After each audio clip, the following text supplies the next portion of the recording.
You need to be ready for everything in life.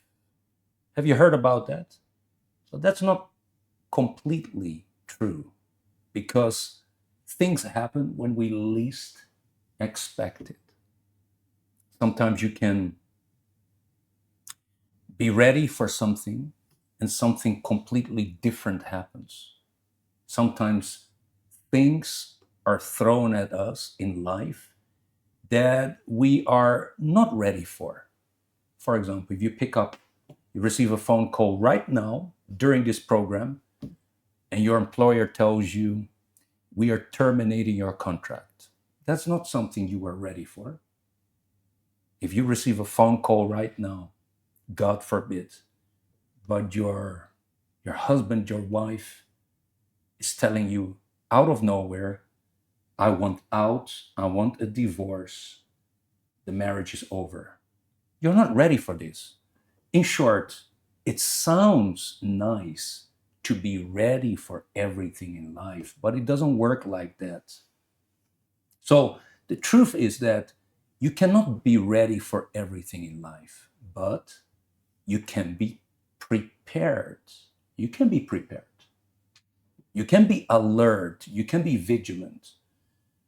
And that's the lesson that we are learning from 2 Samuel chapter 11, the life of David, Bathsheba, and the husband Uriah. David was not expecting to see Bathsheba there bathing at the rooftop. At the same time, Bathsheba was not ready to receive the invitation for her to come to the palace. And then later on, Uriah, working in a foreign country, he was not ready to discover that his wife had committed adultery. Actually, he never discovered because he was killed. In short, many things that we may never be ready for. But here comes the lesson for today. Let's continue our meditation in verse 3 and 4. So David sent and inquired about the woman. Someone said, is this not Bathsheba, the daughter of Eliam, the wife of Uriah, the Hittite?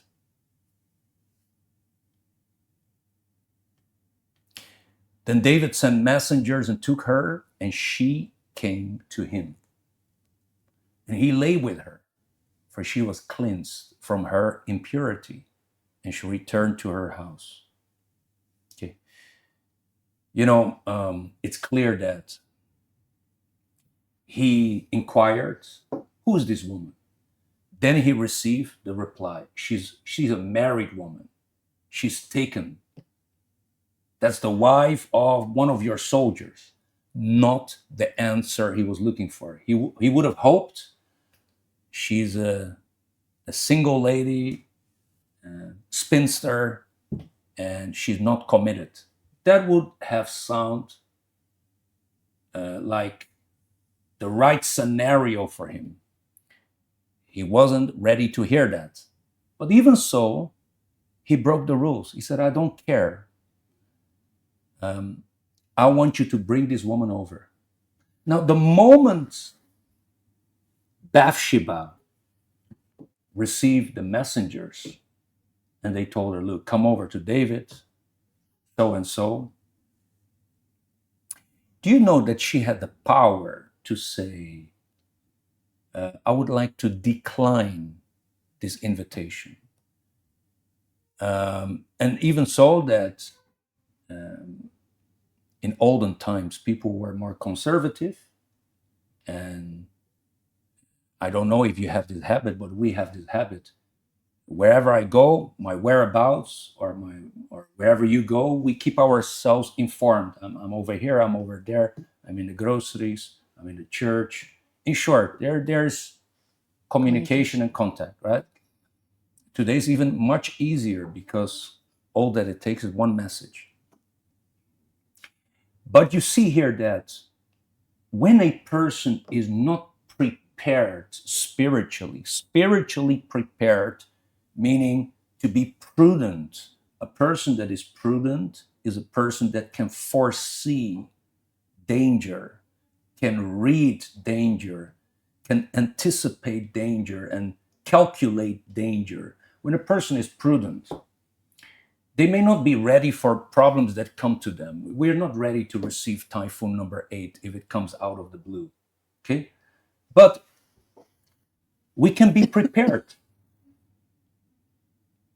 We can be prepared spiritually. And when a person is spiritually prepared, when there is a situation that presents itself and it could bring a problem or create a problem, then those that are prepared and prudent, they avoid the conversation, avoid the environment, avoid the situation, avoid the location, avoid that gathering. They steer away from that. They don't need to lie, but they will find a way to avoid.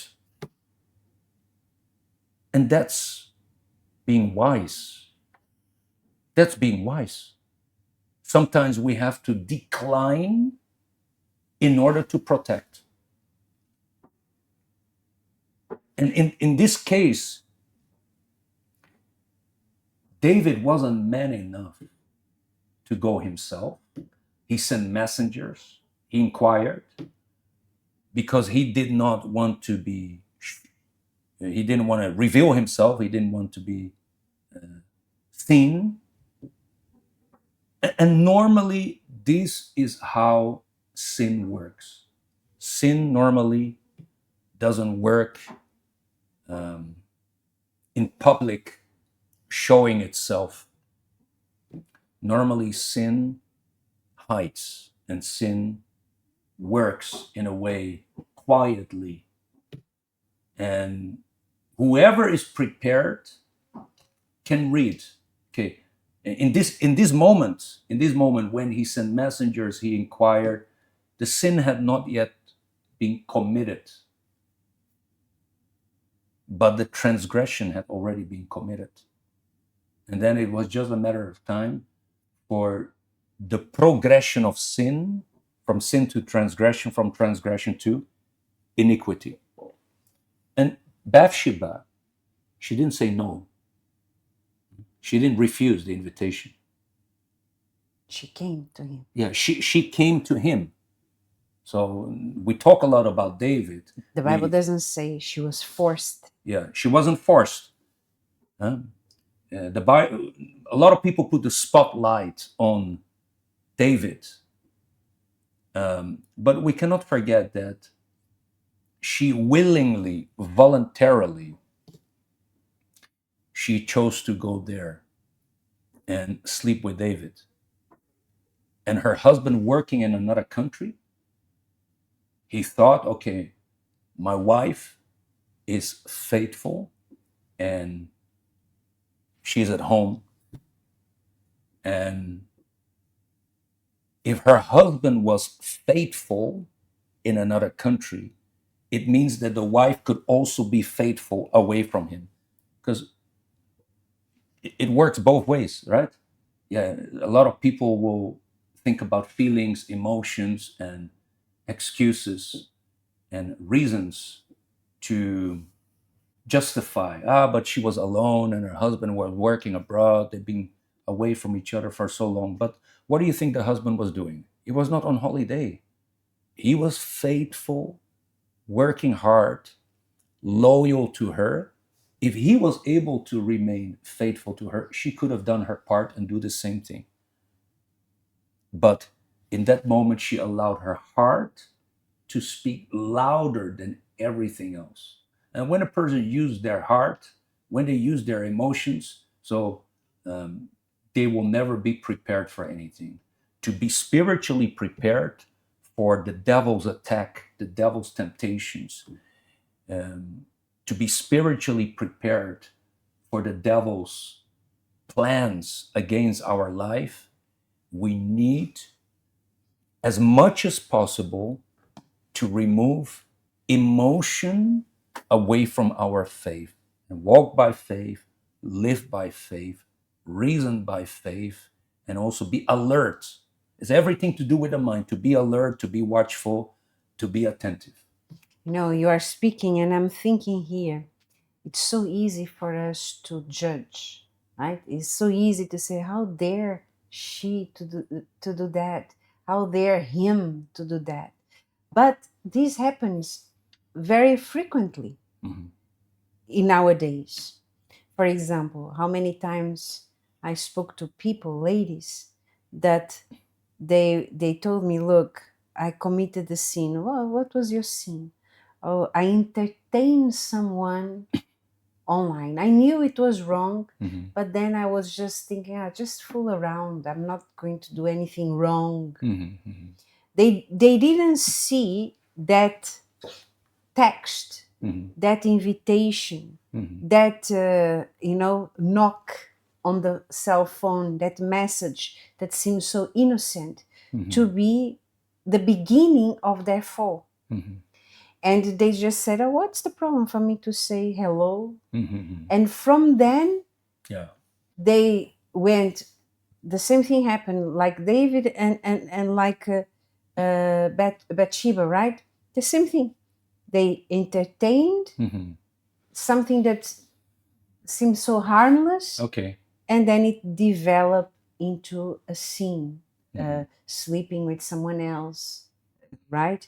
So we are not here to point fingers at David or at Bathsheba, right?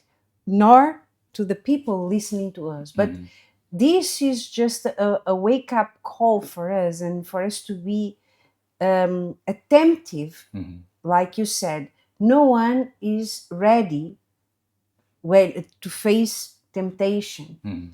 But we can be prepared, so when it comes, Yes, we are quick to act, do what God wants us to do. And again, I'm going to speak this example because I remember many years ago when we were in another country, someone from a long time started chatting with me. This person was the sister of someone who I liked before in the church. And then she was telling me how she was in the church, then she left, and she was talking about herself. And I was texting, just chatting with her as a friend, okay? Actually, more as a pastor's wife than a friend. And then at the end, she said like this, oh, you know, my brother is in this country, and you can text him. When she said this, I said, okay, I'm done with you. I said, bye-bye, God bless, and I blocked. Maybe you say, that's too radical. She didn't do anything wrong. But she was telling me to contact her brother. I'm a married woman. He is a married man. Okay, it didn't work out. You go your way, I go my way. So there is no such thing. There is no harmless situation. So what I did, I blocked. And then after I told her, I just blocked her because of this and this and that. So what is that? Is being radical? No, is being prudent. Preparing myself, because I was prepared, then I was able to spot a danger there. I didn't do anything wrong. That thing came my way. But let's not even give way to the devil, right? So sometimes people, they think like this, I'm doing nothing wrong. It's not wrong to talk to someone. It's not wrong to do this, to the other. Just giving yourself allowance, space to fall into sin. So you have to be very careful with these things when that voice comes up. But it's not wrong. It's not a sin. What is the problem, right? It's to save the other person. It's because of the soul of the other person. Be Mhm. careful with that, because you may be just like having the same attitude as David and Bathsheba, right? Yeah. Don't forget, the life of David is well registered.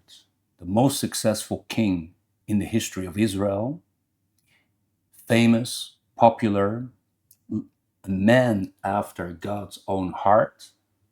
So when we think about David, we think about somebody that God loved, and David loved God. However, though David had a special place in God's heart, God did not omit or delete that error, that shame.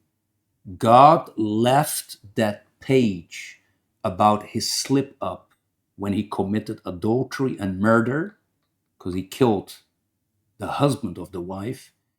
God left it in the Bible to remind everybody that as long as we are human beings in these earthly vessels, that we need to watch and pray and be vigilant, and nobody's immune to making mistakes. God highlighted his success, but God left that mark, stain. It's like a stain in your clothing. He left that stain of David to remind him, ourselves, everybody, that we can learn something from that. And that's the purpose. To learn from the mistakes of others. It's better than to make your own mistakes. All right? So to wrap it up and to recap, to be prudent is to be able to spot danger before it happens. That's the meaning of being prepared, spiritually prepared. Okay, so we hope this series have helped you, and the Voice of Faith will continue. If you want to share the link with somebody that needs this particular message, feel free. Thank you for tuning in. May all of you have a blessed week. God bless you abundantly. Join us again very soon. Bye-bye. Bye.